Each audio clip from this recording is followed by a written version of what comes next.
بلوچستان میں مخدوش صورتحال کے خلاف بلوچستان نیشنل پارٹی کی جانب سے امن لانگ مارچ کا آغاز خوزدار کے شہر وڈ سے کیا گیا، جس میں ہزاروں لوگ سینکڑوں گاڑیوں کے قافلے پر مشتمل لانگ مارچ کی صورت میں کوئٹہ کی طرف روانہ ہو گئے۔ بی این پی کے سینٹرل ایگزیکٹو باڈی کے ممبر غلام نبی مری نے بتایا کہ لانگ مارچ کی قیادت قائد بلوچستان نیشنل پارٹی سردار اختر مینگل کر رہے ہیں، جس میں بلوچستان نیشنل پارٹی سے تعلق رکھنے والے کسان، تاجر اور وکلاء برادرین سمیت عوام کی کثیر تعداد شامل ہے۔ انہوں نے مزید کہا کہ نگران حکومت کی جانب سے بلوچستان نیشنل پارٹی کے لیے آنے والے انتخابات میں رکاوٹیں کھڑی کی جا رہی ہے۔ پارٹی ممبران نے کوئٹہ میں پرامن احتجاج کی، جس کے نتیجے میں ان کے خلاف FIR درج کیے گئے۔ ان کے مطابق بلوچستان کے سائل و وسائل پر کوئی سمجھوتہ نہیں کیا جائے گا۔ بلوچستان نیشنل پارٹی اس سلسلے میں مستونگ اور کوئٹہ سمیت دیگر علاقوں میں آج احتجاج ریکارڈ کرے گی اور قومی شعراء کو بھی احتجاج کے طور پر بند کیا جائے گا۔ عطا اریان، ڈیلی قدرت،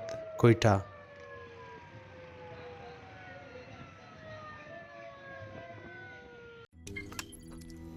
روزنامہ قدرت کی ویڈیو دیکھنے کے لیے ابھی YouTube چینل پر سبسکرائب کریں اور بیل آئیکن پر بھی کلک کریں۔